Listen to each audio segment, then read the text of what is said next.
அனைவருக்கும் வணக்கம். இனி வரக்கூடிய காலத்திற்காக நம்ம தயாரித்து எந்த பயிராக இருந்தாலும் எந்த நிலமாக இருந்தாலும் இந்த பதிவை பார்க்குற நம்மளுடைய கர்நாடகா மாநிலத்தோட நேயர்கள் உங்களுக்காக மெயினாக சொல்கிறேன். ஏன்னா இவங்களுக்கு கூட மற்ற பொருள்கள் கிடைக்கிது.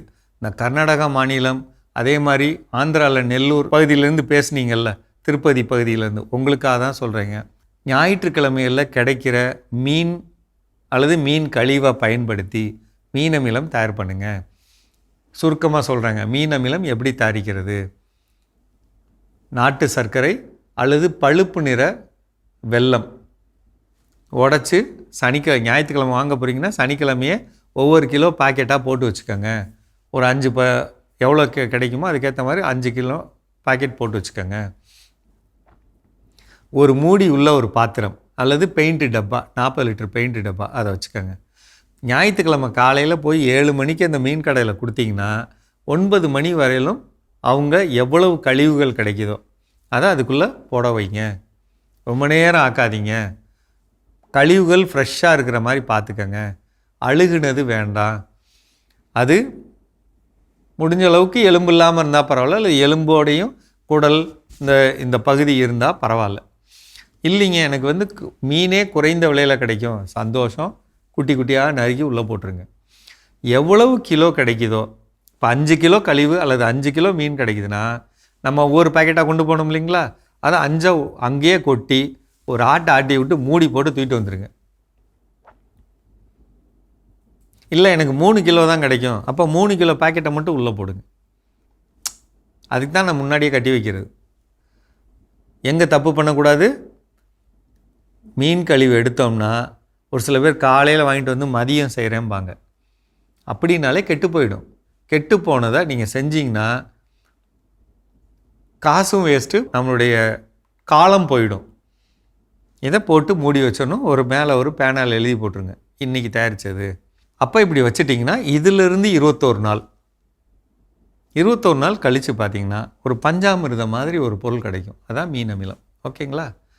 இது கெட்டியாக இருக்கலாம் அல்லது தண்ணியாக இருக்கலாம். 21 நாளுக்கு அப்புறமே எடுத்து பயன்படுத்தலாம். ஆனால் முழுசாக மக்கிறதுக்கு, எலும்பெல்லாம் இருந்தால் மக்கிறதுக்கு 60 நாள் ஆகும். இல்லைங்க எனக்கு சீக்கிரம் மக்கணும் அப்படின்னு உங்கள் மனசு சொன்னுச்சுன்னா, இப்போ கரும்பு சாறு விற்பாங்கள்ல, அதை ஒரு 5 லிட்டர் அதில் கலந்துக்கங்க. அப்படியே எலும்பெல்லாம் மக்கி போயிடும். இல்லை அது கிடைக்காது அப்படின்னா சாண பாசி கரைசல் கோயம்புத்தூரில் ஒரு ஐயா கொடுக்குறாங்க இலவசமாக. அவர்கிட்ட கேட்டிங்கன்னா, அவர்கிட்ட என்ன பிரச்சனைனா நம்ம போய் வாங்கிட்டு வரணும் அல்லது யாராவது ஒருத்தரை விட்டு வாங்கணும். அவர் வயசு கூடங்க, அவர் கொரியர்லாம் அனுப்ப மாட்டார். நீங்கள் ஆள் அனுப்பிச்சிங்கன்னா கொடுப்பார். அதை வாங்கிட்டு வந்துட்டிங்கன்னா அதை நீங்கள் ஒரு ட்ரம்மில் ஊற்றி பெருக்கமடைய செஞ்சு அதை தூக்கி இதில் ஊற்றிட்டிங்கன்னா எலும்பெல்லாம் சுத்தமாக கரைஞ்சிடும். அப்போ இந்த வரக்கூடிய திரவம் இருக்குல்ல, இந்த திரவம் தான் நீங்கள் இதில் பயன்படுத்துகிறீங்களா, கெமிக்கலில் காம்ப்ளெக்ஸுன்னு பயன்படுத்துகிறீங்களா, அந்த காம்ப்ளெக்ஸ் உரம்னா இதுதான் மீன் அமிலம். காம்ப்ளெக்ஸ்னால் என்ன? எல்லாம் சேர்ந்த கலப்பு உரம். தழைச்சத்து, மணிச்சத்து, சாம்பல் சத்து, நுண்ணூட்ட சத்து எல்லாம் சேர்த்த கலப்பு உரம், அதுதான் மீன் அமிலம். எந்த பயிருக்கு? எல்லா பயிருக்கும். எவ்வளோ கொடுக்கணும்? எவ்வளோ வேணாலும் கொடுக்கலாம். எத்தனை தடவை கொடுக்கலாம்? எத்தனை தடவை வேணாலும் கொடுக்கலாம். ஏன்?